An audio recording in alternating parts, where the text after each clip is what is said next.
আতর আতর ভালো না মন্দ? আতর আপনাদের ভালো লাগে সবাই? Thank you, welcome. আতর ভালো লাগে না এরকম কোন মানুষ আছে? আছে। মেথররা আতর পছন্দ করে না। সুইপার সুইপার ওই যে শাড়ি পায়খানা পরিষ্কার করে না, ওরা ওকে পকেটে জীবনও আতরের শিশি পাবেন না। কোদাল একখান গাড়ে, বালতি একটা হাতে, আর সাথে একটা কেরোসিনিক টব, আতর নাই। মেথররা আতর সহ্য করতে পারে না। আর সুসো সুসো চেনেন? শিখে শিখে ওই যে ইঁদুরির মতো রাত্রি টিপ মারে, দিনই দেখা যায় না। কতক্ষণ গায়ে তার তিব্বত আতরের গিরান। একটা শিখে চলে গেলি পারা 3 মাইল দূরিতে টের পাওয়া যায় যে ভদ্রলোক এই জায়গায় যে গেছে, জেন্টেল এই পথে হাঁটছে, ঠিক না? এই শিখে আতর পছন্দ করে না। বিশ্বাস না হয় আপনার ঘরে যদি চিকের দ্রব্য থাকে, উপদ্রব্য থাকে, কোনো তাই কোনো মেশিন দিয়ে বাইরে সাফ করতে পারতেছে না, 20 টাকার দামের একটা আতর কিনে ঘর ভরে ছড়াই দেবেন, যে কয়দিন আতরের ঘিরান থাকবে ওই কয়দিন সুসো ঢুকবে না। ওরা এই আতর পছন্দ করে না। আর মেথরে আতর পছন্দ করে না। এক মেথর বাড়িতে বেরোইছে বালতি বুলতি নিয়ে, বাজারের ভিতর দিয়ে হঠাৎ করে যেই গলিতে আতরের ব্যবসা, ওই গলির মধ্যে দিয়ে ঢুয়ে পড়ছে। আর সকালবেলা আতর আলারা দরজা খোলার সাথে সাথে একটা আলগা গিরান বেরোয় না? তেলের দোকানের সামনে তেলের গিরান, ওষুধের দোকানের সামনে ওষুধের দোকান গিরান, জালির দোকানের সামনে মাছের গিরান, ঠিক আছে না? পোলট্রির দোকানের সামনে পোলট্রির দুর্গন্ধ, এর তো সব জায়গায় আছে। তা আতরের দোকানে যখন খুলছে, এর মধ্যে ওই ভদ্রলোক গেছে বালতি বুলতি আছে, আলগা গিরান নাকে আইসে মাথায় চক্কর দিয়ে পড়ে গেছে। আর আতর ব্যবসায়ীরা তো স্বাভাবিক একটু হুজুর কিলাসের বয়তে, হুজুর কাঁপতি কাঁপতি ডাক্তার কবিরাজ নিয়েছে, আল্লাহ যে বিপদ আপদ এমনি আমাকে নামে বোমা মারার দোষ। সেজন্য কলেজে এই হুজুর বোমা মারছে ভিতরেতে। তিনি ডাক্তার কবিরাজ আনিয়া চিকিৎসা করে সুস্থ করার চেষ্টা করতেছে, কোনোভাবে হুশ হয় না। লোকজন তো চলে আসছে ধরো। এরপরে ওর বাইরে, ওর পকেটেতে মোবাইল বেরোয়, বাইরে ফোন দিছে, আপনার ভাই এরকম অজ্ঞান হয়ে পড়ে গেছে বাজারের ভিতরে, তাড়াতাড়ি আসেন। তো ভাই জিজ্ঞেস করছে, পড়ছে কোথায় তাই কও? ও তো যে কোনো জায়গা পড়া লোক না। দেশের যত পচা পায়খানা আমরা ওরে দিয়ে সাফ করি, যত দুর্গন্ধ হোক, 4-5 দিনে পচা লাশ তাও ওরে দিয়ে উঠোই, পুলিশে আইসে ডোমেও হাত দেয় না, ওই উঠোই সেগুলো। ও তো যে কোনো জায়গা পড়া লোক না, ওর হার্ট তো হেভি। পড়ছে কোথায়? কয় খালেক মোল্লার আতরের দোকানের সামনে। ওর ভাই কয়, হ্যাঁ আমিও তাই জানি, ও যে কোনো জায়গা পড়া লোক না। এখনো কি ওখানে? বলে হ্যাঁ এখনো ওখানে। ওই জায়গার রাইখে ডাক্তার বাইটে খাইলে হুশ হবে না, ওখান থেকে সরাও। আপাতত ওই পায়খানার দ্বারে নাও, না একটা পোলট্রির দোকানের সামনে নাও। ও যা পছন্দ করে ওখানে নিলে হুশ আসবে। আর যদি পারো একটু পচা পায়খানা নাকে মাখায় দাও, তাহলে আর ডাক্তার লাগবে না। সত্যি হয়ে যাচ্ছে, সরাই পোলট্রির দোকানের সামনে নিয়ে একটু মুরগির পায়খানা মাখাই দিছে, সেই বর্ষে নিয়ামত কোন জায়গা পালি রে তোরা? বলেন ছোটবেলায় আমরা যখন 4-5 বছরে ছিলাম, 5, 6, 7 এই বয়স পর্যন্ত যে রুচি ছিল এখন কি তা আছে? সে সময় আগ খেজুর কিনা খাতি পারে পাল্লা, প্রথম ছোট কুটি খেজুর। এই একজনে খাইয়ে কয় আমি এবার সবচেয়ে আগে খেজুর খেয়েছি। ও কয় যে আমি 1 মাস আগে মামবাড়িতে খাইয়েছি। এই কুটি খেজুর খাওয়ার পাল্লা। ছোট আম আগে কিনা খাতি পারে, এরকম একটা পাল্লা। একজনকে আমি খাইছি, ও কয় যে আমি 2 মাস আগে আমি রাজশাহী আমার মামবাড়ি গেছি, ওইতে খাইয়েছি। এখন 60-70 বছরের বুড়োরা এই কুটি আম খাইয়ে কি ফাল্লা দেন? রুচি পাল্টে গেছে কি যায় নাই?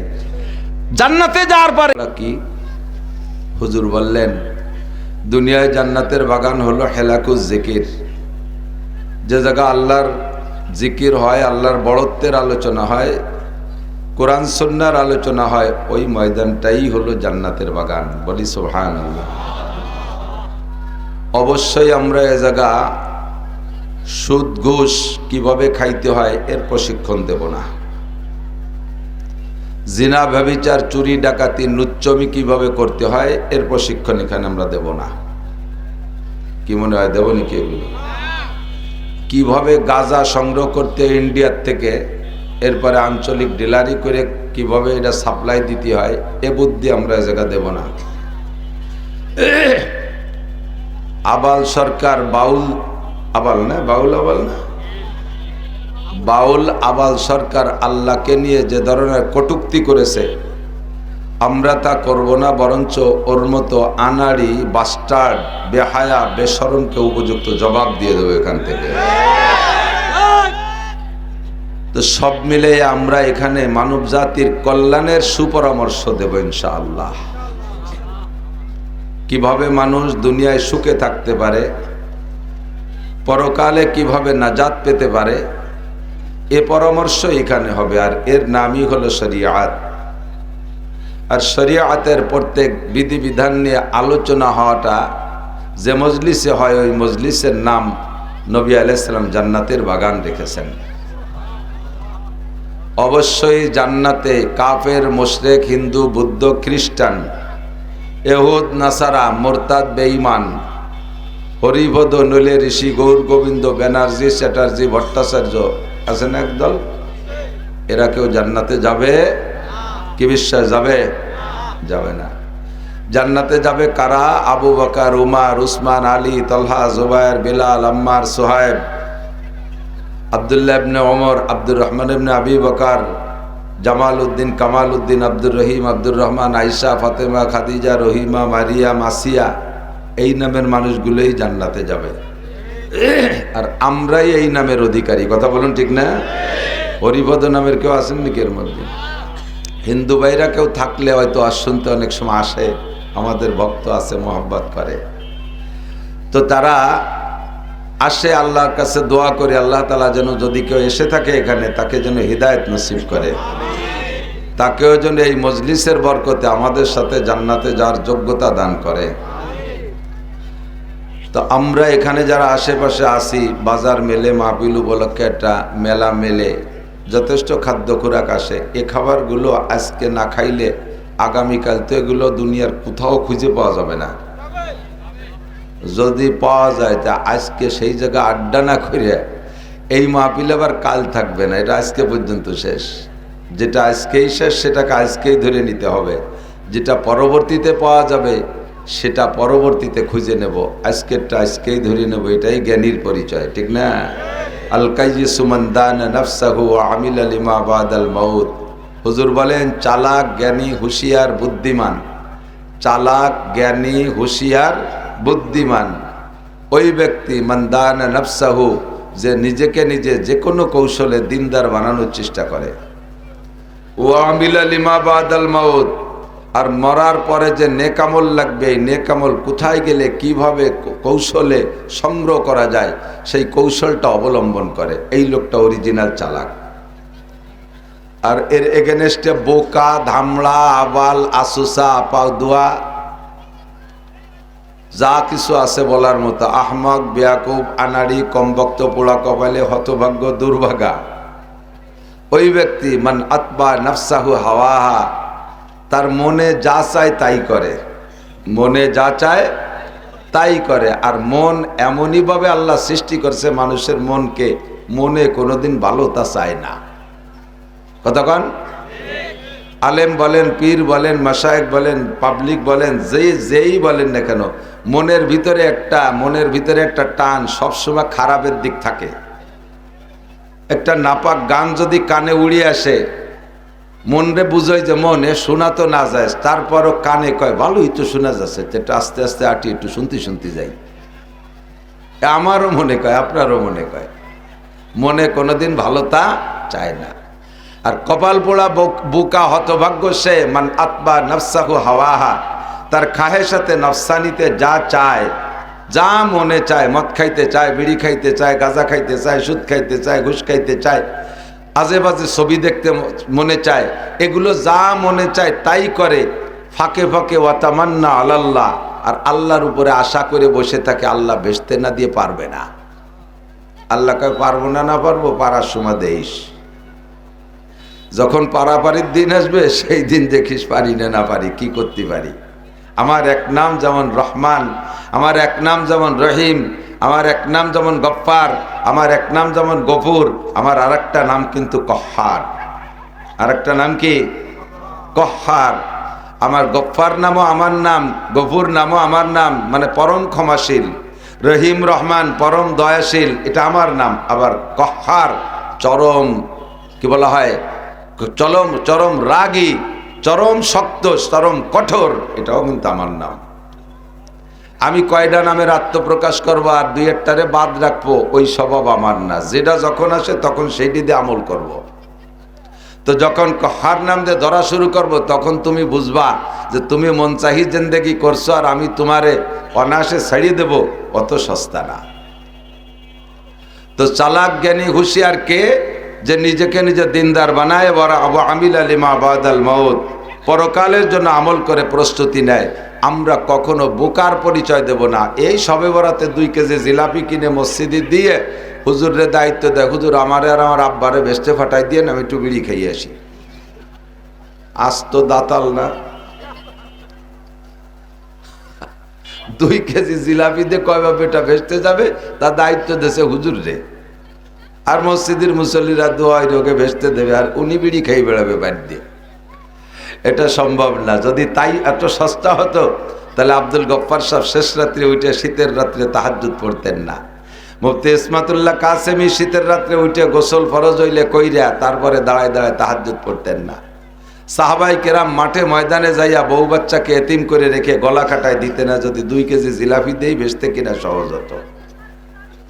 আল্লাহ পাক রব্বুল আলামিন উভয় দিকের কথা বলার জন্য আমাদেরকে অর্ডার করেছেন।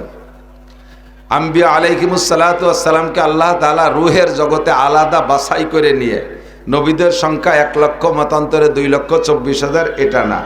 নবীদের সংখ্যা অসংখ্য, এটা আল্লাহ ছাড়া কেউ বলতে পারবে না।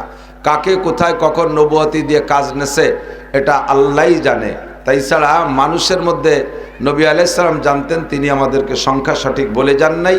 জিবরিল আলাইহিস সালাম জানতেন, যেহেতু উনি সব নবীদের কাছে আমাদ রপ্ত করেছেন, আসা যা করেছেন। তো মূল কথা হলো, নবীদের সংখ্যা আল্লাহই ভালো জানে। যত নবী আল্লাহ তাআলা দুনিয়ায় পাঠিয়েছেন, খেয়াল করি, কোন নবীকে আল্লাহ তাআলা শিল্পপতি হওয়ার জন্য দায়িত্ব দেয় নেই। কোন নবীকে আল্লাহ তাআলা বিশ্ব জমিদারি করার জন্য বলেন নাই। কোন নবীকে আল্লাহ তাআলা এজন্য পাঠায় নাই যে তুমি 100-150 বিয়ে করবা আর ছেলে মেয়ে জন্ম দিবা, উম্মত বাড়াবা, আমার বান্দা বাড়াবা, এ দায়িত্ব সেটা না।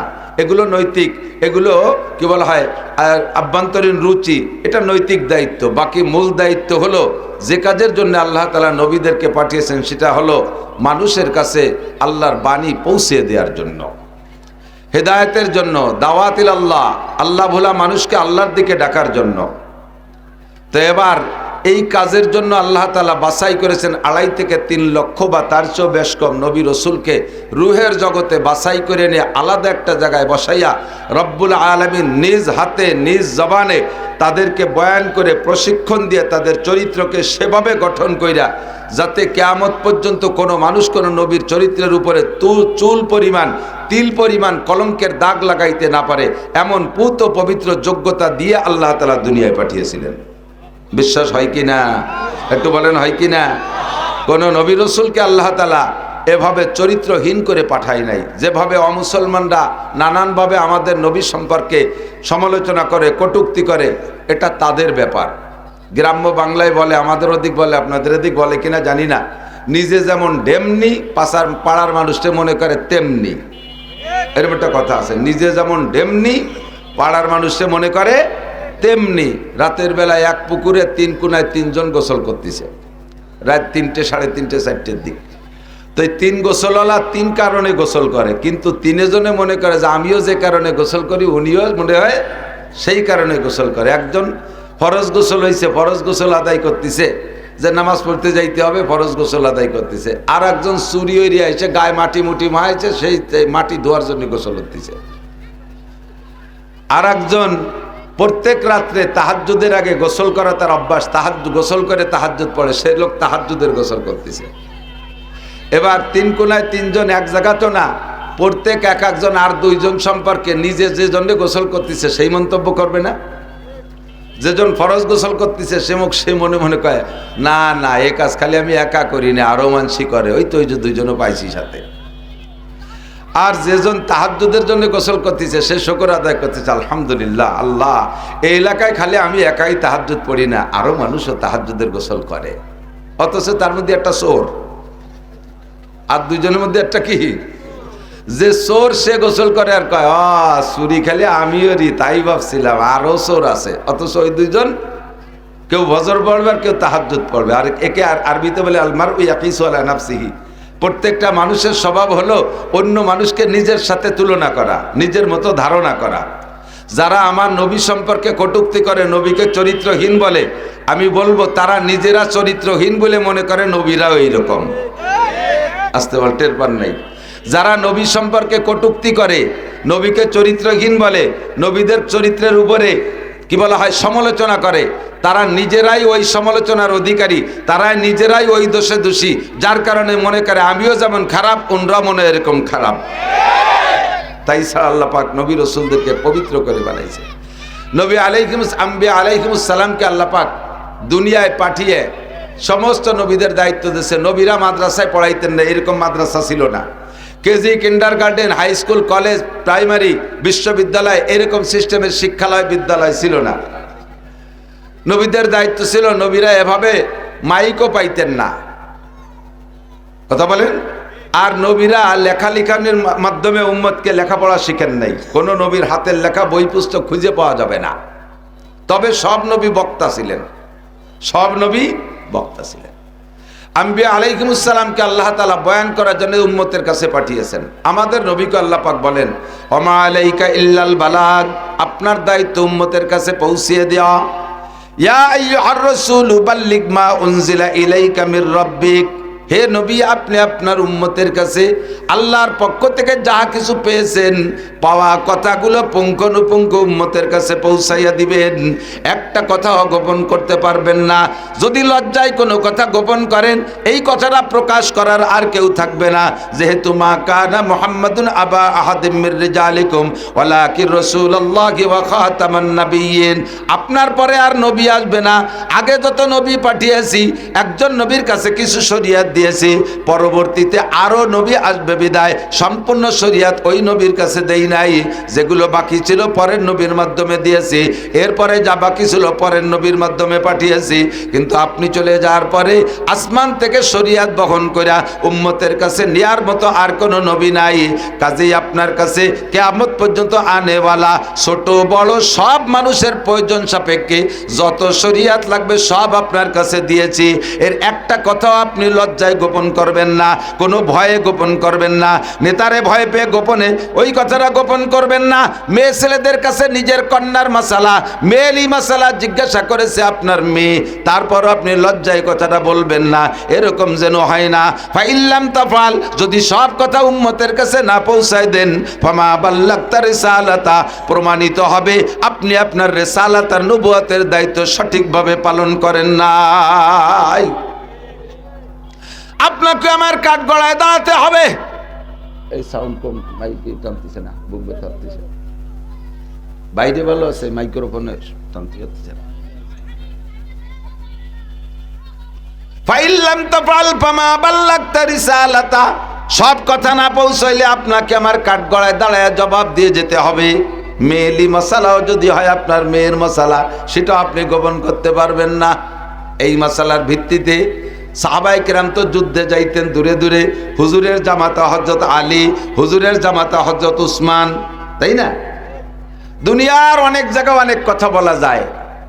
খেয়াল করেন, পুরুষরা পুরুষের সাথে বা পুরুষরা মেয়েদের সাথে অত গোপন কথা বলতে পারে না, মহিলারা মহিলাদের সাথে যত গোপন কথা বলতে পারে। সাউরি বিটার বোর সাথে একেবারে পেটের ভিতরে সব কিছু খুলেও বলতে পারে, শুনতেও পারে। কিন্তু তাই বলে শ্বশুর জামাইয়ের কাছে অতটা কথিও পারে না, শুনতেও পারে না, ঠিক না? বাপের ছেলের সাথে আভ্যন্তরীণ অনেক কথা বলতে পারে না, বলে না, কিন্তু মারা মেয়েদের সাথে একেবারে এ টু জেড সব বলা বলি করে। নবী আলাইহিস সালাতু ওয়াস সালাম যখন এই অর্ডার পেয়েছেন, অর্ডারটা পালন করার জন্য একটা লাইন লাগবে, মেয়েলি মশালাগুলো সাপ্লাই দেওয়ার জন্য একটা পথ লাগে, মেয়েদের মাধ্যমে পৌঁছাবে। খাদিজাতুল কুবরা রাদিয়াল্লাহু তাআলা আনহা বেঁচে নাই, স্ত্রী সবে মাত্র শুধুমাত্র সিদ্দিকা আয়েশা, তাও অল্প বয়সী মেয়ে। মুজাহিদিন সাহাবায়ে কিরাম বাহিরে বাহিরে যুদ্ধে যায়, লম্বা লম্বা টাইম বাইরে থাকে। একটা মাসালা আল্লাহ পাক রব্বুল আলামিন নবী পাককে জানাই দিয়েছে, এই মাসালাটা আপনি ক্লিয়ার করেন। কি মাসালা? হযরত ফাতেমাকে ডাইকে বলছে, মা ফাতেমা, তোমার স্বামী আলী যুদ্ধের একজন মর্দে মুজাহিদ, কখনো কখনো সেনা প্রধান হয়ে কোথাও যাওয়া লাগে, লম্বা লম্বা টাইম সফরে থাকা লাগে। ও মা, আলী তোমার থেকে দূরে থাকলে আর তুমি আলীর থেকে বিচ্ছিন্ন থাকলে তোমার আভ্যন্তরীণ চরিত্রকে কন্ট্রোল করে তুমি কতদিন ভালো থাকতে পারো, কতদিন পর্যন্ত নিজেকে নিয়ন্ত্রণ করতে পারো, আর এরপরে কতদিন বেশি হয়ে গেলে তোমার মধ্যে অস্থিরতা শুরু হয়, আর তুমি তখন স্বামীর অপেক্ষায়, স্বামীকে না পাইলে অন্যদিক মন চলে যাওয়ার সম্ভাবনা এসে যায়। এরকম ভয় কখন হয়, কতদিন তুমি স্বামী ছাড়া বিচ্ছিন্ন থাকতে পারো। বাপে যদি মেয়ের কাছে এই কথা জিজ্ঞেস করে, আর মেয়েটা বা কেমন মেয়ে, এ মেয়েটা কি আমাদের দেশের মেয়েকে মতো নাকি যে হাফ প্যান্ট পরে শিয়ানা মাইয়া বাপের হাত ধরে ঘুরিয়ে বেড়ায়? শিয়ানা যুবতী মাইয়া একটা টেপ পরিয়ে, একটা স্কিন টাইট প্যান্ট পরে বাপের সাথে কলেজে পড়া মাইয়া বেশ মার্চ করে বেড়ায়। কুত্তয় দেখে লজ্জা পায়, আমরা ওরকম ঘুরি নিয়ে, আমরা ওরকম শিয়ানা সাল মাইয়া নিয়ে ঘুরি বেড়াই নিয়ে। কি ফাতেমা রাদিয়াল্লাহু তাআলা আনহা সাইয়্যিদাতুন নিসাই আহলিল জান্নাহ, জান্নাতি নারীদের নেত্রী, কথা বলেন ঠিক না? এই শর্মিলা মহিলা, হাসান হুসাইনের মা, শেরে খুদা আলীর স্ত্রী, বিশ্ব নবীর কলিজার টুকরা মেয়ে, পর্দা কি বলা হয় সরবের একেবারে শীর্ষ গোল্ডেন এ প্লাস প্রাপ্ত মেয়ে। এই মেয়ের কাছে জিজ্ঞাসা করছে বাপ নবীতে, মা স্বামী ছাড়া কতদিন থাকতে পারো? এটাতে একান্ত আভ্যন্তরীণ গোপন কথা। হযরত ফাতেমা লজ্জায় মাথা লুকিয়ে ঘুমটা মুড়ি দিয়ে বসে রয়েছে। আব্বা এতদিন পর কি জিজ্ঞাসা করলেন? এটা তো মারা জিজ্ঞেস করতে পারে, আপনি আব্বা হয়ে কিভাবে জিজ্ঞেস করেন? কয় ও মা, তোমার মা তো খাদিজা বেঁচে নাই, কাজেই তোমার কাছে আমার সরাসরি জিজ্ঞাসা করতে হবে, এখান থেকে শরীয়ত গঠন করা লাগবে। যদি আমি এই কথাটা গোপন করি আর তুমি লজ্জায় চেপে যাও, মাসালাটা লুকায় থাকবে, মাসালাটা কোনোদিন আত্মপ্রকাশ করবে না, সাহাবায়ে কেরাম আর মাসলা খুঁজে পাবে না, উম্মতে মহা বিপদে পড়ে যাবে। কাজেই বলো মা, বলো কতদিন স্বামী ছাড়া থাকতে পারো? ফাতেমা লজ্জায় না বইলা ঘরে চলে গেছে। মা ছিলেন আয়েশা, ফাতেমার বয়স আবার আয়েশার চেয়ে বেশি। ফাতেমা আয়েশার চেয়ে মেয়ে হয়েও বয়সে বেশি, তবুও তো মা মহিলা মানুষ।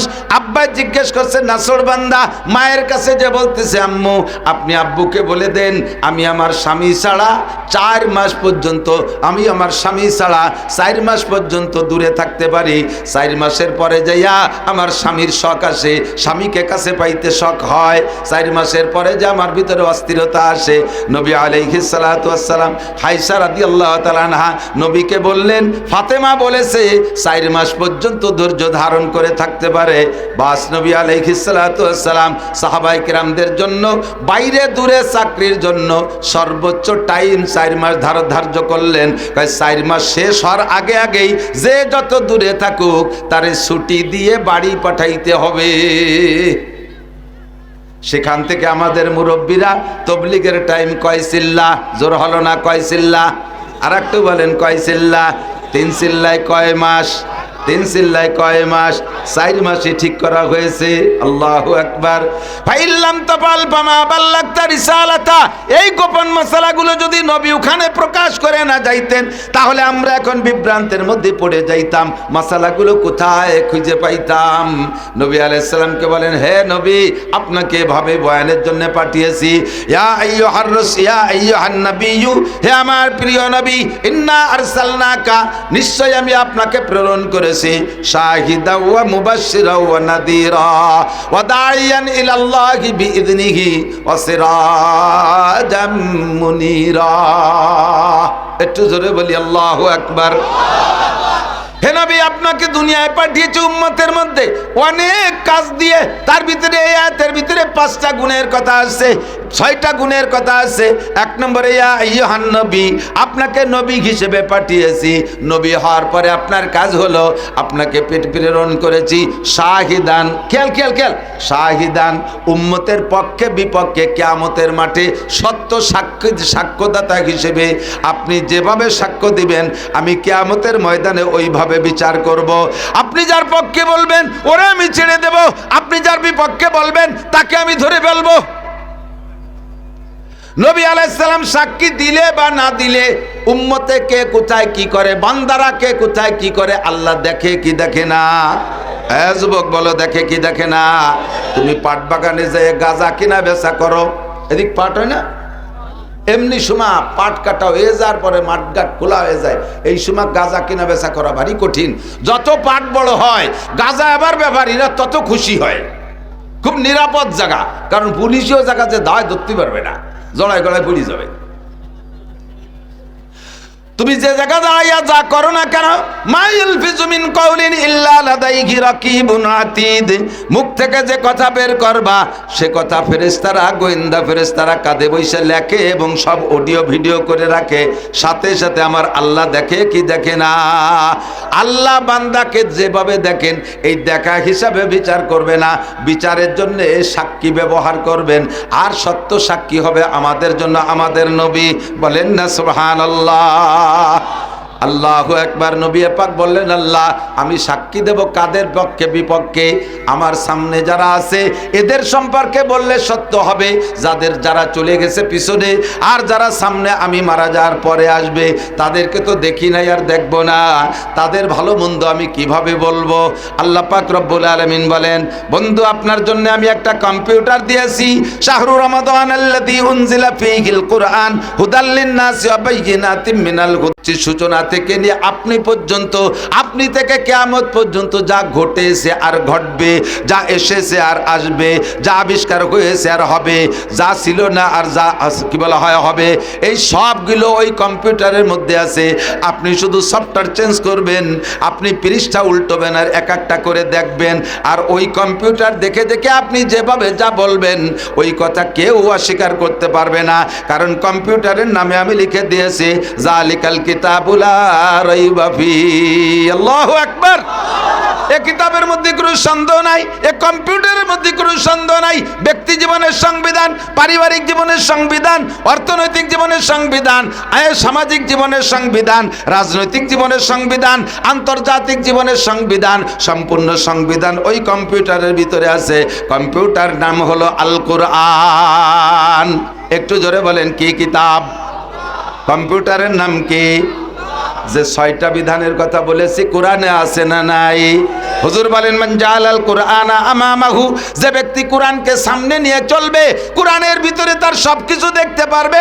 কোরআন একটা আয়না, কোরআন একটা গ্লাস, কোরআন একটা কম্পিউটারের সফটওয়্যার, ওর ভিতরে তুমি দেখতে পারবা, ওর ভিতরে সব দেখতে পারবা। তোমার ব্যক্তি জীবনের প্রয়োজন সব ওর মধ্যে আছে, পারিবারিক জীবনের সব কিছু ওর মধ্যে আছে, তোমার অর্থনীতি ওর মধ্যে আছে, তোমার সমাজনীতি ওর মধ্যে আছে, তোমার রাজনীতি কোরআনের মধ্যে আছে না নাই? কথা বলেন আছে না নাই?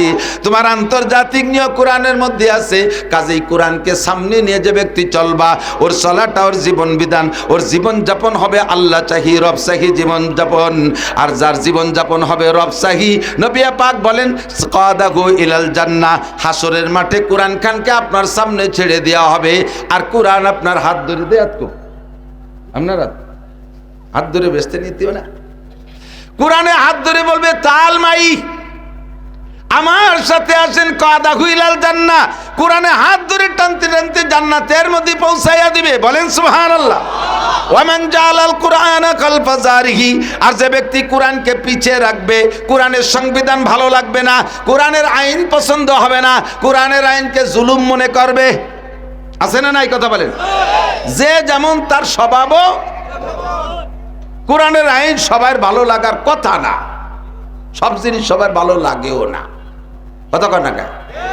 আতর, আতর ভালো না মন্দ? আতর আপনাদের ভালো লাগে সবাই? Thank you, welcome. আতর ভালো লাগে না এরকম কোন মানুষ আছে? আছে। মেথররা আতর পছন্দ করে না। সুইপার, সুইপার ওই যে শাড়ি পায়খানা পরিষ্কার করে না, ওরা ওকে পকেটে জীবনও আতরের শিশি পাবেন না। কোদাল একখান গাড়ে, বালতি একটা হাতে, আর সাথে একটা কেরোসিনির টব, আতর নাই। মেথররা আতর সহ্য করতে পারে না। আর সুসো, সুসো চেনেন? শিখে শিখে ওই যে ইঁদুরির মতো রাত্রি টিপ মারে, দিনই দেখা যায় না। কতক্ষণ গায়ে তার তিব্বত আতরের গিরান। একটা শিখে চলে গেলি পারা 3 মাইল দূরিতে টের পাওয়া যায় যে ভদ্রলোক এই জায়গায় যে গেছে, জেন্টেল এই পথে হাঁটছে, ঠিক না? এই শিখে আতর পছন্দ করে না। বিশ্বাস না হয়, আপনার ঘরে যদি চিকের দ্রব্য থাকে, উপদ্রব্য থাকে, কোনো চাই কোনো মেশিন দিয়ে বাইরে সাফ করতে পারতেছে না, 20 টাকা দামের একটা আতর কিনে ঘর ভরে ছড়াই দেবেন, যে কয়দিন আতরের ঘ্রাণ থাকবে ওই কয়দিন সুসো ঢুকবে না। ওরা এই আতর পছন্দ করে না। এখন মেথরে আতর পছন্দ করে না। এক মেথর বাড়িতে বেরোইছে বালতি বুলতি নিয়ে, বাজারের ভিতর দিয়ে হঠাৎ করে যেই গলিতে আতরের ব্যবসা, ওই গলির মধ্যে দিয়ে ডুবে পড়ছে। আর সকালবেলা আতর আলারা দরজা খোলার সাথে সাথে একটা আলগা গিরান বেরোয় না, তেলের দোকানের সামনে তেলের গিরান, ওষুধের দোকানের সামনে ওষুধের দোকান গিরান, জালির দোকানের সামনে মাছের গিরান, ঠিক আছে না, পোলট্রির দোকানের সামনে পোলট্রির দুর্গন্ধ, এর তো সব জায়গায় আছে। তা আতরের দোকানে যখন খুলছে, এর মধ্যে ওই ভদ্রলোক গেছে বালতি বুলতি আতে এরিয়া, আলগা গিরান নাকে আইসে মাথায় চক্কর দিয়ে পড়ে গেছে। আর আতর ব্যবসায়ীরা তো স্বাভাবিক একটু হুজুর কিলাসের বয়তে, হুজুর কাঁপতি কাঁপতি ডাক্তার কবিরাজ নিয়েছে, আল্লাহ যে বিপদ আপদ এমনি আমাকে নামে বোমা মারার দোষ। সেজন্য কলো যে এই হুজুর বোমা মারছে ভিতরেতে। তিনি ডাক্তার কবিরাজ আনিয়া চিকিৎসা করে সুস্থ করার চেষ্টা করতেছে, কোনোভাবে হুশ হয় না, লোকজন তো চলিয়ে আসছে ধরো। এরপরে ওর বাইরে, ওর পকেটেতে মোবাইল বেরোয়, বাইরে ফোন দিছে, আপনার ভাই এরকম অজ্ঞান হয়ে পড়ে গেছে বাজারের ভিতরে, তাড়াতাড়ি আসেন। তো ভাই জিজ্ঞেস করছে, পড়ছে কোথায় তাই কও, ও তো যে কোনো জায়গা পড়া লোক না, দেশের যত পচা পায়খানা আমরা ওরে দিয়ে সাফ করি, যত দুর্গন্ধ হোক, 4-5 দিনে পচা লাশ তাও ওরে দিয়ে উঠোই, পুলিশে আইসে ডোমেও হাত দেয় না, ওই উঠোই সেগুলো। ও তো যে কোনো জায়গা পড়া লোক না, হার তো হেভি। পড়ছে কোথায়? কয় খালেক মোল্লার আতরের দোকানের সামনে। ওর ভাইকে, হ্যাঁ আমিও তাই জানি, ও যে কোনো জায়গা পড়া লোক না। এখনো কি ওখানে? বলে হ্যাঁ এখনো ওখানে। ওই জায়গার রাইখে ডাক্তার বাইটে খাইলে হুশ হবে না, ওখান থেকে সরাও। আপাতত ওই পায়খানার দ্বারে নাও, না একটা পোলট্রির দোকানের সামনে নাও, ও যা পছন্দ করে ওখানে নিলে হুশ আসবে। আর যদি পারো একটু পচা পায়খানা নাকে মাখায় দাও, তাহলে আর ডাক্তার লাগবে না। সত্যি হয়ে যাচ্ছে, সরাই পোলট্রির দোকানের সামনে নিয়ে একটু মুরগির পায়খানা মাখাই দিছে, সেই বর্ষে নিয়ামত কোন জায়গা পালিয়ে রে তোরা?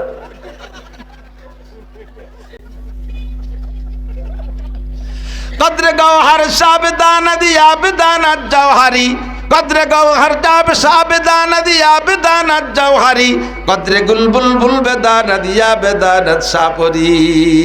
ও দোস্ত, আতরের মর্যাদা সবাই বোঝে না। মেথরে আতর পছন্দ করে না, সিকে সুসয় আতর পছন্দ করে না, কিন্তু তাই বলে কি আতর ভালো না মন্দ? মন্দ না ভালো? আল্লাহ পছন্দ করে। নবী পাক বলেন, হুব্বিবা ইলাইয়া মিন দুনিয়াকুম সালাস, এই দুনিয়ার কিচ্ছু আমার ভালো লাগে না, এই দুনিয়ার কোনোটা ভালো লাগে না, মাত্র 3টে জিনিস ভালো লাগে। তার ভিতরে 1 নম্বরে আত্তিব, হুজুরকে আমার সুগন্ধি ভালো লাগে, আমার আতর ভালো লাগে। নবী পাক রাস্তায় দিয়ে বিনা আতর মাখানোতেও যদি কদ্দূর হেঁটে যাইতেন, 3-4-5 মাইল দূরের থেকে সাহাবায়ে কিরাম কের কাছে জিজ্ঞাসা করা লাগতো না, এমনি টের পাইতো এই পথে হুজুর গিয়েছেন। হুজুরের লুকআপ দিয়েছিলেন বিতি বিন নাসার, বিতি বিন নাসার, খুশবু ছড়ানেওয়ালা। নবী পাক হেঁটে গেলে গায়ের থেকে একটা সুগন্ধি বের হইতো। আমার নবী যখন ঘামে যাইতেন, গাম ও আতরের চাইতে সুগন্ধি ছিল।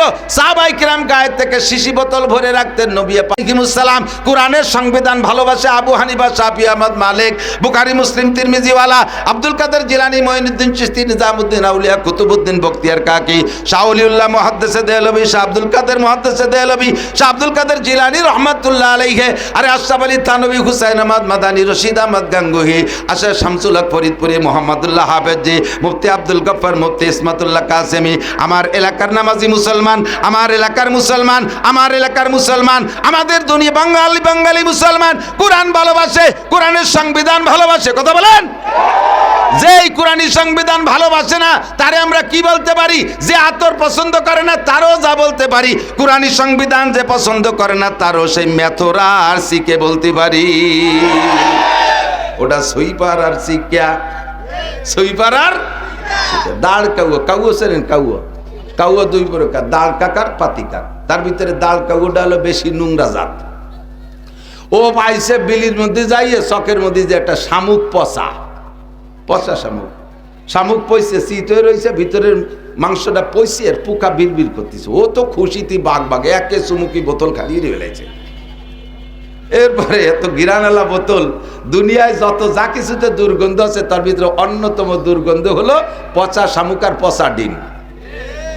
এর চাইতে বেশি দুর্গন্ধ আর কোনোটাই নাই, আছে এর চেয়ে বেশি দুর্গন্ধ হলো গালে গন্ধ।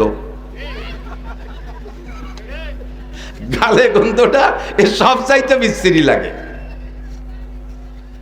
কতক্ষণ আইসে গেছে, একটু কয়ে দিয়ে যাই, এটা আদব আদর্শ। অনেকে মোহাব্বতের ঠেলায় একেবারে কাছে আইসে নাকের পর মুখ নিয়ে মুখ মিশে কথা কইতে চায়।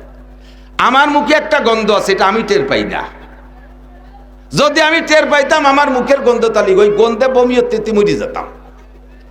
যার যার মুখের গন্ধ সে টের পায় না, একজনেরটা আর একজনের খারাপ লাগে, ঠিক না?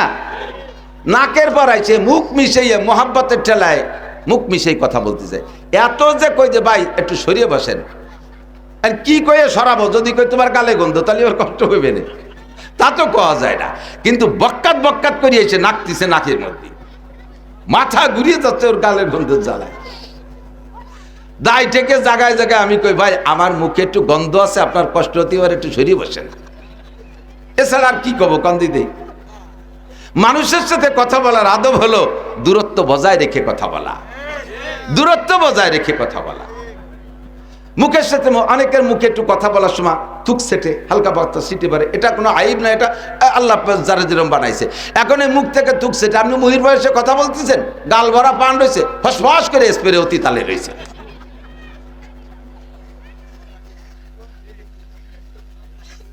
এই গালে গন্ধে জ্বালায় বাসারি কায়দা নাই। এই আমি আর লেখত ভাই দুইজনে যাচ্ছি এই ঢাকা, হাফিজুর রহমান সিদ্দিকে দাওয়াত দিয়েছে, ওর ওইনে দুপুরে কানার দান। আমরা একসাথে গেছি, সে সময় ব্রিজ চালু হয়নি, ফেরিতে উঠছি।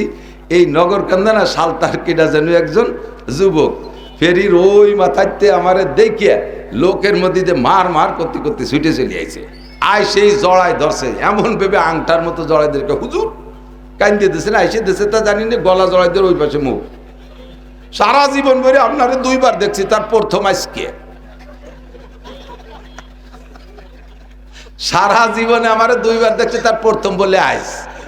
আমি তো আইস প্রথম হলি, আর দুইবার হতে আর একদিন কবে? আর একদিন আগে এক জায়গা, তো সেদিন আগে না প্রথম না আজকে প্রথম। হুজুর কুচিতি মনে নাই, কি খবর টের পাইনি। এই খুশি হতে যাই, ওদারে কানতিছে না হাসতেছে জানি না, গাল ভরা ছিল খয়ের দিয়ে, কাঁচা সুয়ার দিয়ে পান খাওয়া, ফসফস করে 12 আমার পিঠ স্প্রে হয়ে গেছে, লাল হয়ে গেছে। তোমার এত ভালো জানতে পেরেছে কিনা?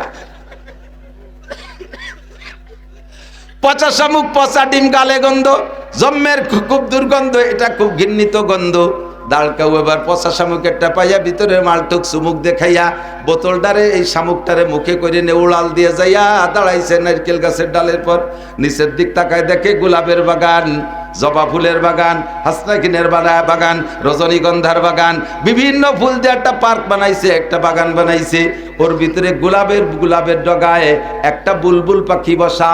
বুলবুল পাখিটা ফুলের মধ্যে মুখ দিয়ে মাঝে মাঝে মধু খায়, আর একটু কুহু কুহু করে ডাকে।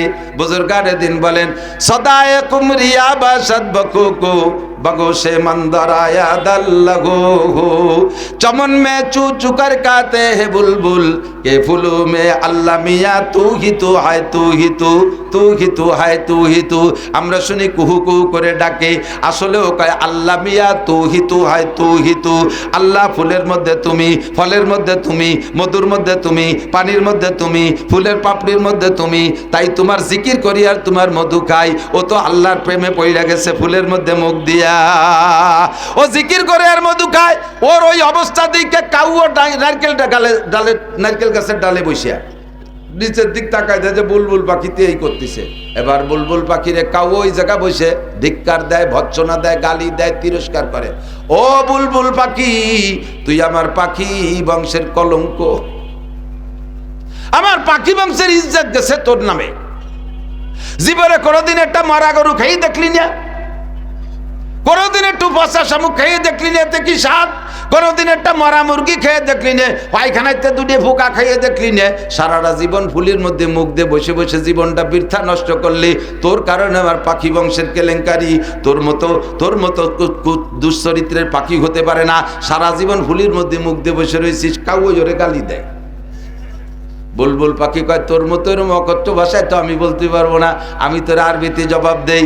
লা তালুমনি আও ফালুমনি ইন্নামা কুলতু মা কুলতু আবি আমরুন জালাল। হে কাউয়া, তুই আমারে গালি দিস আর ভৎসনা করিস, ধিক্কার দিস আর তিরস্কার করিস, কিচ্ছু আসে যায় না। আরে তোরে জীবনে কেউ কোনোদিন ভালো হাদিয়া দেয় না, তোরে দেখলি সবাই ঢিল মারে। কাউরে কি ঢিল মারে না? তোরে দেখলি সবাই তাড়া করে, ঢিল মারে। আর আমি বুলবুল পাখি ফুলের ডগায় বসলে ক্যামেরাম্যানরা এসে ছবি তুলে নিয়ে আমারে দিয়ে একটা ক্যালেন্ডার বানায়। আরে আমারে কতজনে কতভাবে লেখে, আমার জীবন চরিত্র লেখে, আমার ইতিহাস তারা রচনা করে। আমারে আদর করে ফেরেশতারা, আমারে আদর করে নবী রসুল, আমাকে আদর করে জিন ইনসান, আমাকে আদর করে উলামায়ে কেরাম, আমাকে আদর করে রুচিশীল মানুষ। আর তোরে সবাই ঢিল মারে। তোর মতো কাউ আমারে গালাগালি করলে কিছু আসে যায় না। কথা বলুন ঠিক কি ঠিক না? আপনারা এখানে বসে কোরআনের ফুলের ভিতরে মুখ দিয়ে মধু খাইতেছেন, মাঝে মাঝে সুবহানাল্লাহ বলতেছেন, মাঝে মাঝে আলহামদুলিল্লাহ বলতেছেন, কোরআনকে সমর্থন করতেছেন, হাদিসকে সমর্থন করতেছেন, আল্লাহকে সমর্থন করতেছেন, রসুলকে সমর্থন করতেছেন, জান্নাতের আশায় বসে বসে জিকির ফিকির আর দোয়া দুরুদের মধ্যে কাটাইতেছেন। এক শ্রেণীর কাউও মার্কা, তারা আপনাদেরকে বুলবুল পাখি মনে কইরা আপনাদেরকে তিরস্কার করবে, আমি সহ করবে। কয় দেখো এক বলদ কিভাবে চিল্লায়, আর কতগুলো বলদ হা করে বসে রইছে। আমরা তাকে বলবো, ও কাউও খা, তুই জীবন ভরে পচা শামুক খা। কথা কন? এখনো টেলিভিশনের পচা শামুক মুখে নিয়ে বসে আছে, মোবাইলের পচা শামুক মুখে নিয়ে বসে আছে, বিড়ি সিগারেটের পচা শামুক মুখে নিয়ে বসে আছে, মদ গাঁজায় আবার ফেন্সিডিলের পচা শামুক নিয়ে বসে আছে, মোবাইলের ভিতরে ল্যাংটা ছবি আর কি বলা হয় ওর ভিতরে গেম খেলার মধ্যে ডুবে বসে আছে। আমরা তোমাকে কাউর চাইতে বেশি একটা ভালো মনে করি না। তুমি আমাদেরকে গালি দিলে কিচ্ছু আসে আর যায় না।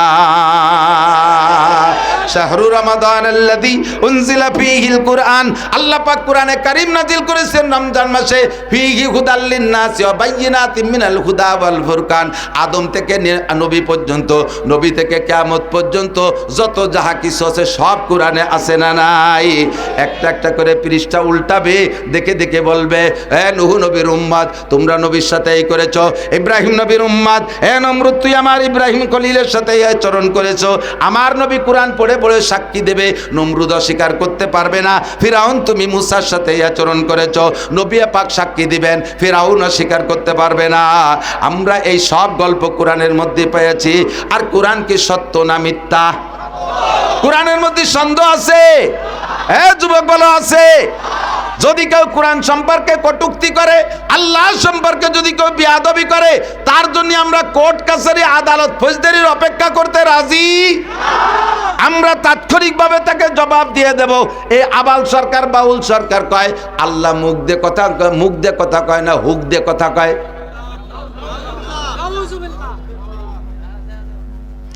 এ বাউল ভক্ত, নগরকান্দা সালতা ফরিদপুরের বাউল ভক্ত যদি কেউ থাকো, কিয়ামতের ময়দানে যদি আখিরাতকে বিশ্বাস করো, আল্লাহর সামনে দাঁড়াইতে হবে বিশ্বাস করো, আজকেই তওবা করো তোমার বাউল গানকে, তোমার বাউল ফাউল। এই আবাল ফাউল কত বড় জঘন্য কথা বলেছে। কয় আল্লাহ এক মুখে পাঁচ কথা কয়। তাহলে আল্লাহ কি মুখ দিয়ে কথা কয় না হুক দিয়ে কথা কয়? তার মানে পাছায় দিয়ে কথা কয় নাকি আল্লাহ? কি কি কয় আল্লাহ এক মুখে? কয় আল্লাহ একবার কয় আউয়ালু মা খালাকাল্লাহুল ইশক। আল্লাহ প্রথম কইলে আমি ইশক বানাইছি, একটু পরে আবার কয় আউয়ালু মা খালাকাল্লাহু নূরি। আল্লাহ একটু পরে কয় আমি সর্বপ্রথম নূর বানাইছি, মুহাম্মাদের নূর। এরপরে একটু পরে কয় আল্লাহ কয় আউয়ালু মা খালাকাল্লাহু আরশ, আমি আল্লাহ সর্বপ্রথম আরশ বানাইছি। এরপরে কয় আউয়ালু মা খালাকাল্লাহুল কলম, আল্লাহ সর্বপ্রথম কলম বানাইছে। এরপরে আবার কয় আউয়ালু মা খালাকাল্লাহুল কদর, আমি আল্লাহ সর্বপ্রথম তকদির বানাইছি। তাহলে সর্বপ্রথম কয়বার হয়? আল্লাহ এক মুখে পাঁচবার সর্বপ্রথম কয়। আল্লাহ কি মুখ দিয়ে কথা কয় না পাছায় দিয়ে কথা কয়? এই বেয়াদবি আচরণ করেছে আবাল সরকার। ওরে কি শুধু জেলে আটকাইলে হবে না, ফাঁসি দিতে হবে? যুবক বলো, ওরে কিসে দিতে হবে? কিসে দিতে হবে? ওরে 1000 বার ফাঁসি দিল এই বিচার হয় না। কথা বলেন? ওরে ফাঁসি দেওয়ার পরে পুড়াইয়ে শেষ করে দেওয়া উচিত। যেহেতু পুড়ানো এটা আল্লাহর বিচার, মানুষে পোড়াইতে পারে না, কাজেই সে থেকে বাদ দিলাম। কিন্তু তারে ফাঁসি না দিলে আমাদের কলিজা ঠান্ডা হবে না। আল্লাহু আকবার! কত বড় গুস্তাখ আর কত বড় বেয়াদব! আমার কোরআনের মধ্যে সন্দেহ। এই কোরআন দিয়ে কিয়ামতে নবী পাক সাক্ষী দিবেন। 2 নম্বরে মুবাশশির, আপনাকে সুসংবাদদাতা হিসেবে পাঠিয়েছি। মুবাশশির, আপনি সুসংবাদদাতা। দেব সুসংবাদ। নবী পাক বলেন আল্লাহ উম্মতরে সুসংবাদ দেব। কও কি কি সুসংবাদ? আরে ভাই মজা মজা। মানুষকে সুসংবাদ দিলে তার ভিতরে আগ্রহ বাড়ে, নির্ভয় দিলে কাজের প্রতি তার আগ্রহ বাড়ে। না কোনো ভয় নাই, দেখেন না যুবককে লাগাই দিয়েছেন, তোরা কর আমরা আসি পিছনে, তখন যুবকরা দরিয়ান্তি গলি বাঁধিয়ে নিয়ে আসে, আটা দিতি গলি দৌড় দেয়, বাড়ি দিতি গলি গুলি এড়িয়ে দেয়, কারণ পিছনে খুঁটো শক্ত আছে। মেড়া কোদে খুঁটোর বলে, মেড়া কোদে খুঁটোর বলে, কারণ বড় একটা ষাঁড় ওর পিছনে দড়ি মুটাই দিয়ে বান্ধাবি দেয়, সামনে আর একটারে সিঁড়ি ফেলায় দেয়, আয় খালি। এই গরুরে ভয় দেয় কি দেখুন দি, মাটি খসে আর পাউ দিয়ে মাটি খসে আর শিং দিয়ে খসে না, এর মানে কি জানেন? ওরে কয় আয় তোরে কয় ভোট দেবো, আয় তোরে মাটি দেবো। পিছনে দড়ি যত শক্ত হয় আর এর কুন্দি মারতে তত জোর হয়। আল্লাহু আকবার। উম্মতকে যদি সুসংবাদ দেওয়া হয় তাহলে উম্মত আমলের প্রতি আগ্রহী হয়। এজন্য আল্লাহ পাক নবী পাককে বলেন মুবাশশির, হে নবী উম্মতকে সুসংবাদ দেন। হুজুর বললেন আল্লাহ কি সুসংবাদ দেব? কয় সর্বপ্রথম সুসংবাদ আমাদের সর্বপ্রথম সুসংবাদ হলো কুল ইয়া ইবাদিয়াল্লাযীনা আসরাফু আলা আনফুসিহিম। আগে উম্মতরে বলেন উম্মত হাজারো গুনাহ করেছে, উম্মত হাজারো গুনাহ করেছে, উম্মত হাজারো গুনাহ করেছে, গুনার ভয়তে আতঙ্কিত এমন একটা পর্যায়ে এসে গেছে, মনে হয় যেন তারা ভয় পাচ্ছে যে আমরা যে পরিমাণ গুনাহ করেছি এত অপরাধ মনে হয় আল্লাহ ক্ষমা করবে না, আল্লাহ ক্ষমা করবে না, আল্লাহ মনে হয় ক্ষমা করবে না। তাদেরকে বলে দেন কুল ইয়া ইবাদিয়াল্লাযীনা আসরাফু আলা আনফুসিহিম, হে দুনিয়ার মানুষ তুমি নিজের নফসের উপরে যত ইসরাফ করে থাকো, যত জুলুম আর অত্যাচার করে থাকো, লা তাকনাতু ভয় পেও না, লা তাকনাতু ভয় পেও না, তুমি তওবা করো। এই মর্মে আমি ভাই আবুল ভাইকেও বলি এখনই তওবা করেন, যা বলেছেন তার থেকে খালেস তওবা করেন ওপেনে।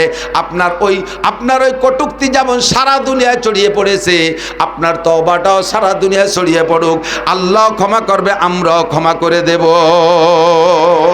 কথা বলেন ঠিক?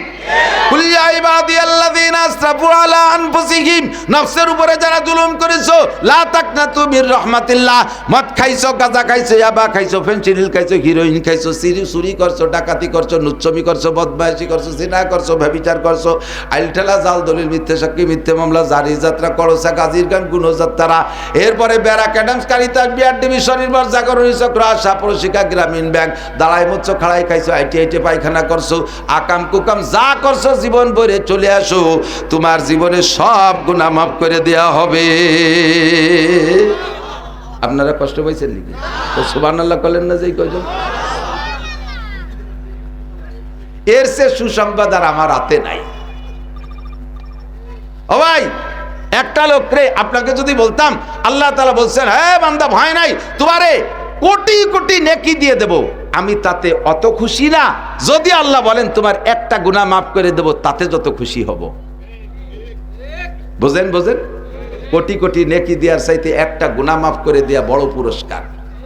আপনারে সরকার ডক্টর ইউনূস সাহেব আপনার ঘোষণা দিয়েছে তুমি এই 5ই আগস্টের আন্দোলনে অগ্রনায়কের ভূমিকা পালন করেছ, তোমার জন্য বিশাল একটা পুরস্কার আমি রেখেছি, তোমার জন্য একটা চেয়ার রাখছি সচিবালয়, কি বলা হয় মন্ত্রণালয়, একটা মন্ত্রণালয় তোমার জন্য বরাদ্দ রাখছি, বাদ যত্ন সহকারে নিয়ে মন্ত্রণালয়টা আপনারা দিয়ে দিয়েছে। গ্রাম্য নগর কান্দার একজন সাধারণ যুবক খুশি হইয়া তারে যদি ডক্টর ইউনূস একটা মন্ত্রণালয় দিয়ে দেয়, এটা কি বলেন তার দুনিয়ায় বসে ভেসতে পাওয়ার মতো খুশির বিষয় না? কিন্তু বসায় দেওয়ার পরে বলতেছে তোমার হাসিনের আমলে একটা মামলা আছে, সেই মামলায় ফাঁসির অর্ডার হয়েছে, আজকে বেলা 2টার সময় তোমার ফাঁসি দেওয়া হবে। একে পাদে আগা সারা না? এই মন্ত্রণালয়ের খুশি কি আর তা থাকবে? কোন কি বলবেন স্যার মন্ত্রণালয় ছেড়ে দিলাম, আরো যদি কিছু পুরস্কার বরাদ্দ থাকে ছেড়ে দিলাম, আমার নিজস্ব সম্পদও দিয়ে দেব, বাপের থেকে যা পাইছি তাও দেব, মাম বাড়ির চেয়ে যা পাইছি তাও দেব, আমার জীবনটা ভিক্ষা দেন স্যার, আমার ওই পদাপতির দরকার নেই। কথা কন ঠিক না? সেম কোয়ালিটি কোটি কোটি নেকির চাইতে আল্লাহ যদি একটা গুনাহ মাফ করে দেয়, তাতে আপনাকে 7000 বছর জাহান্নাম থেকে বাঁচায় দেওয়া হয়েছে। একটা মিনিট জাহান্নামে থাকতে পারবো না। আর 7000 বছরের একটা গুনার কারণে আল্লাহ পাক বলেন কুলিয়া ইবাদিয়াল্লাযীনা আসরাফু আলা আনফুসিহিম, ও যুবক এত বড় সুযোগ ছাড়িস না, এত বড় সুযোগ ছাড়িস না। আল্লাহ পাক বলেন সারা জীবনের সব গুনাহ মাফ করে দেব। 1 নম্বর সুসংবাদ। 2 নম্বর সুসংবাদ, ইউদাফিলুল আযাবু ইয়াউমাল কিয়ামাতি ওয়া ইয়াকলুদ ফীহি মুহানা ইল্লা মান তাবা ওয়া আমানা ওয়া আমিলা আমালান সালিহা ফাউলাইকা ইউবাদদিলুল্লাহু সাইয়্যাতিহিম হাসানাত। তোমার সারা জীবনে খেয়াল করে না, তোমার সারা জীবনে যত গুনাহ করেছো এখনই তওবা করে নেক আমল করার প্রস্তুতি নাও। এখনই তওবা করে সম্পূর্ণ উল্টাই ফেলো। আমি দাড়ি কাটতাম, কাটবো না। বিড়ি খাইতাম, খাইবো না। মিথ্যে কথা বলার অভ্যাস, মিথ্যে কথা বলবো না। ফরজ তরকের অভ্যাস করবো না। সুন্নত তরকের অভ্যাস করবো না। বেপরদা করার অভ্যাস ছিল, করবো না। আমার ফেসবুকে বেহায়া ছবি দেখার অভ্যাস দেখবো না। আমার মদ গাঁজা খাওয়ার অভ্যাস ছিল, খাইবো না। এর থেকে পাক্কা সিদ্ধান্ত পাল্টায় তুমি নেক আমলের প্রস্তুতি নাও। আল্লাহ পাক বলেন বিগত জীবনে যত গুনাহ করেছো শুধু ক্ষমা করে দিয়ে শেষ হবে না। ফাউলাইকা ইউবাদদিলুল্লাহু সাইয়্যাতিহিম হাসানাত, তোমার সমস্ত গুনাহ সংখ্যা পরিমাণ নেকি দিয়ে দেয়া হবে। আল্লাহ যে আল্লাহ হইয়া আর আমাকে বানাইয়ে কি দায় ঠেকছে। জীবন ভরে আকাম কুকাম করব, একটু আস্তাগফিরুল্লাহ পড়লি সব পাল্টায় নেকি বানায় দেবে।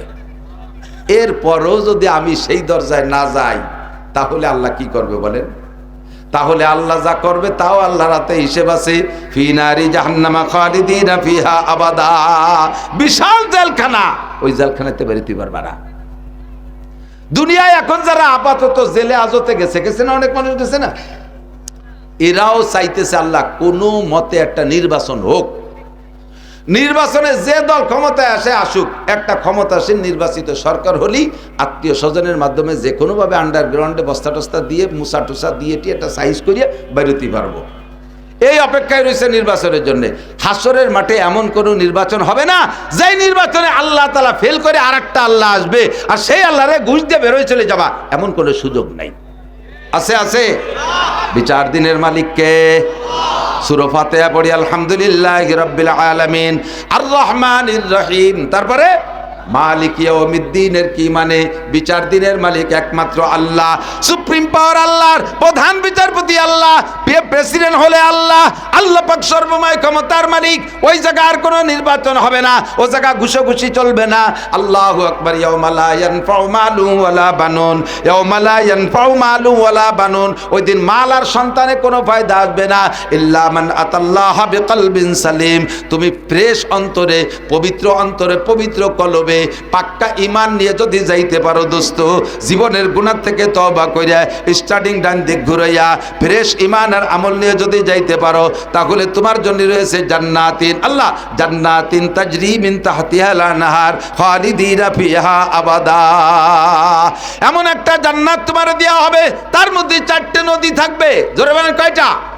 প্রত্যেকের জান্নাতে 4টে নদী, পদ্মা, মেঘনা, যমুনা, ধলেশ্বরী। এই সাইডে নাকি?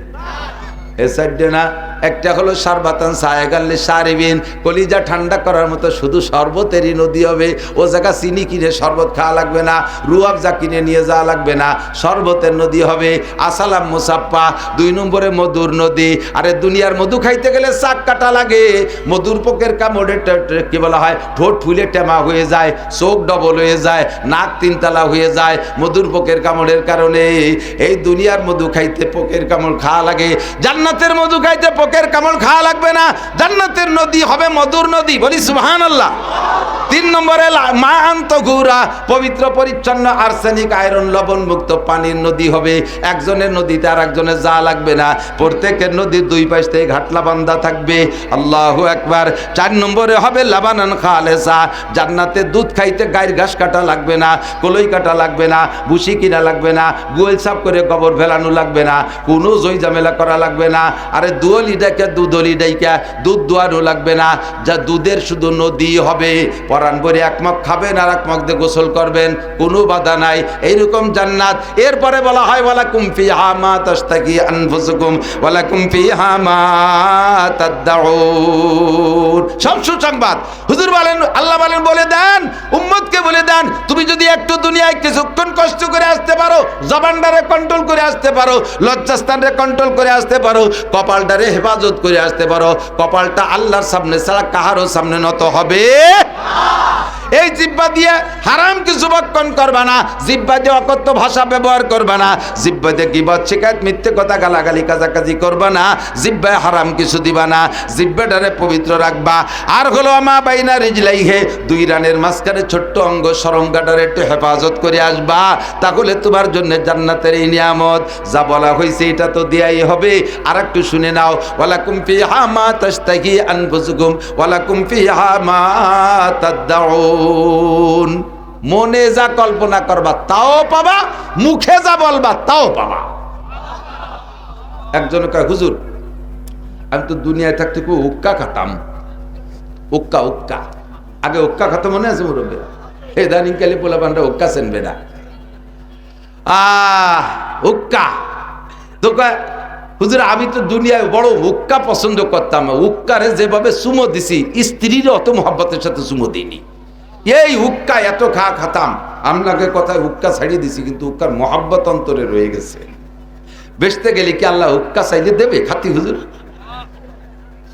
আল্লাহর কসম আপনি চাইলে দেবে, আপনি উক্কা চাইলে দেবে। বলবেন হুজুর বেচতে আমি তো গাঁজা খাতাম, এই গাঁজা তো ছাড়িয়ে দিছি আজকের ভয়তে, তো এই গাঁজা চাইলে কি দেবে? হ্যাঁ গাঁজা চাবেন দেবে, কোনো ভয় নেই, টেনশন কর, আপাতত বাদ দাও, ওই জায়গা যাই খাইও, আমাকে দাওয়াত দিয়ে একসাথে খাবো গাঁজা বা ফেনচিডিল। তবে একটা কথা এদিক তাকান, তবে তবে এক সাহাবারে বলতেছে ভাই ফজরবাদ মাগরিববাদ যদি কেউ এই দোয়াটা পড়ে তারে ভেমরুলি বা বিষাক্ত কোনো প্রাণীতে দংশন করে না। কি বলছি? এই দোয়াটা ফজরবাদ মাগরিববাদ পড়লে তারে কোনো বিষাক্ত প্রাণীতে দংশন করে না। কি দোয়া? আউযু বিকালিমাতিল্লাহি তাম্মাতি মিন শাররি মা খালাক। এই হাদিস বর্ণনা করতেছেন এই যে সাহাবা এই শুনছে, এই মানে এক সাহাবার বলতে যে সাহাবা এই হাদিস বর্ণনা করতেছে ওই সাহাবার ঠোঁটের এই জায়গা ফুলে টেমা হয়ে রয়েছে। উনি বলতে ভাই আপনার ঠোঁট তো ভালো ছিল, এনে বলছে কাকা আজকে সকালে ভেমরুলি কামড়তেছে। আপনি না কলেজে এই দোয়া বললি ভেমরুলি কামড়ায় না, কয় যে যেদিন কামড়াবে সেদিন পড়তি মনে থাকবে না। কুল্লুন মুয়াসসারুন লিমা খুলিকা, হাদিসের শব্দ, কুল্লুন মুয়াসসারুন লিমা খুলিকা, যেদিন তকদিরি কামড় আছে সেদিন মনে থাকবে না। চাইবেন আপনি বিড়ি গাঁজা বা হুক্কা চাইলে পাবেন, তবে আপনার চাইতে মনে চাবে না, চাইতে মনে চাবে না, রুচির বদল, রুচির বদল। মুরব্বীরা বলেন ছোটবেলায় আমরা যখন 4-5 বছরে ছিলাম, 5, 6, 7 এই বয়স পর্যন্ত যে রুচি ছিল এখন কি তা আছে? সে সময় আগ খেজুর কিনা খাতি পারে পাল্লা, প্রথম ছোট কুটি খেজুর, এই একজনে খাইয়ে কয় আমি এবার সবচেয়ে আগে খেজুর খেয়েছি, ও কয় আমি 1 মাস আগে মামবাড়িতে খাইয়েছি। এই কুটি খেজুর খাওয়ার পাল্লা, ছোট আম আগে কিনা খাতি পারে এরকম একটা পাল্লা। একজনকে আমি খাইছি, ও কয় আমি 2 মাস আগে আমি রাজশাহী আমার মামবাড়ি গেছি ওইতে খাইয়েছি। এখন 60-70 বছরের বুড়োরা এই কুটি আম খাইয়ে কি পাল্লা দেন? রুচি পাল্টে গেছে কি যায় নাই? জান্নাতে যাওয়ার পরে এই গাঁজা এবার রুচি থাকবে না, তবে চাইলে পাবেন।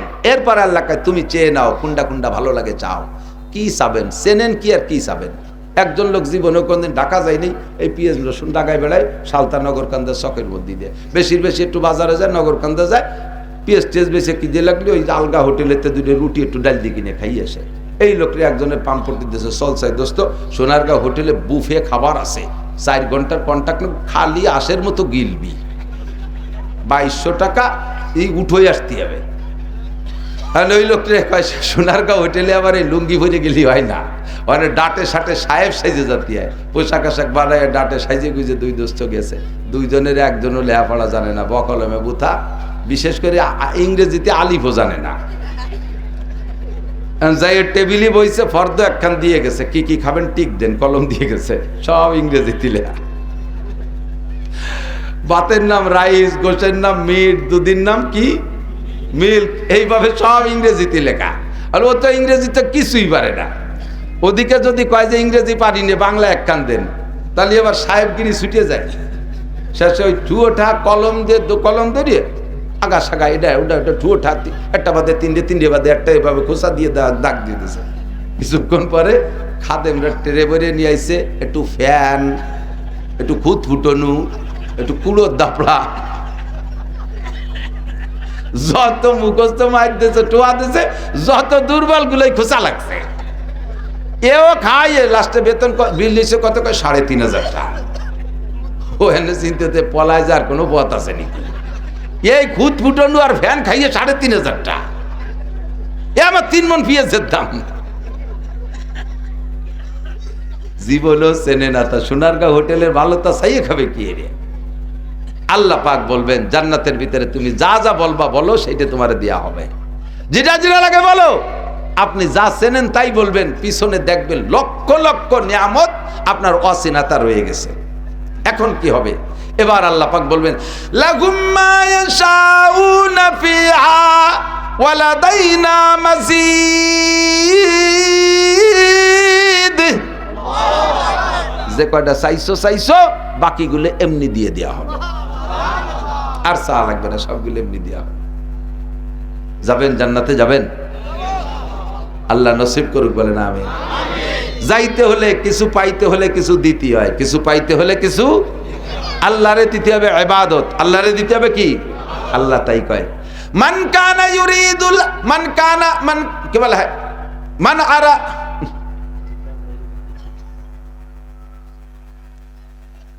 যে ব্যক্তি আমার সাথে সাক্ষাৎ করতে ইচ্ছা করে, আচ্ছা, যে ব্যক্তি আমার সাথে সাক্ষাতের ইচ্ছা করে, ফালইয়ামাল আমালান সালিহা, সে যেন আমার নেক আমলগুলো করে। সূরা কাহফের শেষ আয়াত কোন না কেন? ফামান কানা ইয়ারজু লিকা রাব্বান কানা ইয়ারজু লিকা রাব্বিহি, যে ব্যক্তি সেদিন আমার সাথে সাক্ষাৎ করে নিয়ামতগুলো নিতে চাইবা, পাইতে চাইবা, আমারে কিছু দিয়ে আসো। কয় কি দেব? কয় ফালইয়ামাল আমালান সালিহা, নেক আমল দিয়ে আসবা, তবে শর্ত হলো ওয়ালা ইউশরিক বিইবাদাতি রাব্বিহি আহাদা, ইবাদত করবা আমারই জন্য, ইবাদতের মধ্যে কেউরে শরীক করতে পারবা না। কয় আল্লাহ তোমার ইবাদতের মধ্যে শরীক কি? ইবাদত করার ভিতরে যদি মানুষের কাছে প্রশংসা পাওয়ার লোভ করো, এইটা হলো শিরিক ফিল ইবাদত। আমি নামাজ পড়লে কেউ ভালো বলবে, আমি হজ করলে আমারে হাজি বলবে, তবলিগি গেলে আমির সাহেব বলবে, সিল্লে দিলি সিল্লিওয়ালা বলবে, পীর সাহেবের কাছে গেলে পাগড়িওয়ালা বলবে, আমি দান করলে আমাকে দানবীর বলবে। এইভাবে প্রশংসা পাওয়ার লোভে যদি দান করো, ইবাদত করো, এইটা শিরিক ফিল ইবাদত। আমার কাছে যদি সাক্ষাৎ পাইতে চাও বান্দা, আমার হাতের পুরস্কার দিতে চাও, তাহলে ফালইয়ামাল আমালান সালিহা, আমারে কিছু দিয়ে আসো। এবার দেওয়ার ভিতরে দিক আছে, ডাইরেক্ট ইবাদত যেগুলি আল্লাহ বলছে এগুলো, যেমন নামাজ, রোজা, হজ, যাকাত, তিলাওয়াত, জিকির, ফিকির, তাহাজ্জুদ, ইশরাক, ওয়াবিন, চাষ ইত্যাদি ইত্যাদি, এগুলো হলো ডাইরেক্ট ইবাদত। আর কি বলে ইবাদতে বাদানি। আর কিছু আছে ইবাদতে মালি, কিছু আছে ইবাদতে মালি। আপনাদের এই মাহফিলটা আজকে ইন্তজাম করছে, মন্দ করছে না ভালো করছে? মাহফিল না করে মমতাজ রেদে গান দিলি মন্দ ভালো হতো না মন্দ হতো? এই যুবকরা কই নিয়ে করেন না, মমতাজ কদিন দেখিনি আসলে ভালো হইতো। হতো সুরা মাহফিল দেশে মন্দ কাজ না ভালো কাজ? সবাই বলছি কি কাজ? কত কথা শুনছেন। আরো 2 জন পিসাব হুজুর দামাত বারকাতুল্লাহ আলিয়া, 2জন আমার তাজে স্যার, অত্যন্ত শ্রদ্ধা ভজন, তানরা আসবেন। নুরানি নুরানি রোহানি কথা হবে। এর এক একটা কথার দাম আসমান জমিনের চাইতে বেশি দামি হবে। এ কথাগুলো শুনবো না আমরা ইনশাআল্লাহ? চলে যাব নাকি এই কথাগুলো না শুনে? যে চলে যাবে সে ঠকে যাবে, যে চলে যাবে সে ঠকে যাবে। কেউ সরব না, কেউ চলে যাব না। তবে এর ভিতরে এই ইন্তজাম উলামায়ে কিরাম করছে। হুজুরকে কি আছে কোন? সব হুজুরের টাকা নাই, শিল্পপতি হুজুর খুব কম, বেশিরভাগই ভগ্নিপতি হুজুর। শিল্পপতি নাই, রাষ্ট্রপতি নাই, হুজুররা বেশিরভাগই গরিব গুরাবা। আল্লাহ পাক যে হুজুরে একটু সচ্ছলতা দেয়, সে হুজুরের মনটা এবং হাতটা বড় হয়। হুজুরকে পয়সা নাই তাই দেখাতে পারে না। দেখেন একটু মসজিদে ইমামতি করে 6,000, 8,000, 10,000 টাকা বেতন, তারা সবাই সম্মিলিতভাবে একটা মাহফিল করছে। আল্লাহ বলেন তাআওয়ানু আলাল বিররি ওয়াত তাকওয়া, জারি গানে টাকা দিও না, বাউল গানে টাকা দিও না, যাত্রা গানে টাকা দিও না, সার্কাসে টাকা দিও না, করসা গানে টাকা দিও না, বিচার গানে টাকা দিও না, দুর্গা পূজায় টাকা দিও না, সরস্বতী লক্ষ্মী পূজা কালী পূজায় টাকা দিও না।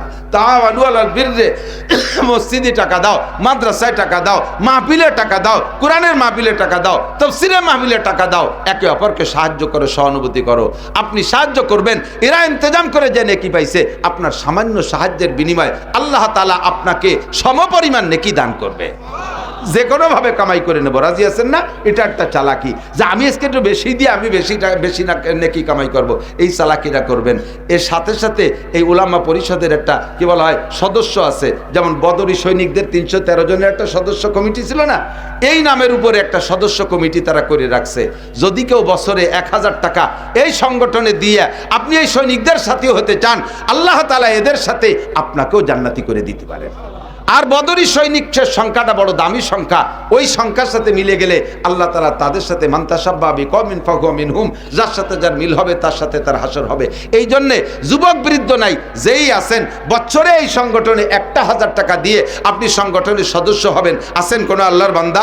বছরে 1000 টাকা, বছরে 1000, একটু হাত জায়গায় রাখেন, বছরে 1000 টাকা দেবেন, এই সংগঠনের সাথী হবেন, সদস্য হয়ে যাবেন ইনশাআল্লাহ, সদস্য হয়ে যাবেন ইনশাআল্লাহ। আপাতত তাদের কাছে কার্ড দিয়ে দেওয়া উচিত, এটা এখানে বসলে হবে না, হুজুর নেমে যেতে হবে। মাশাআল্লাহ, কি নাম?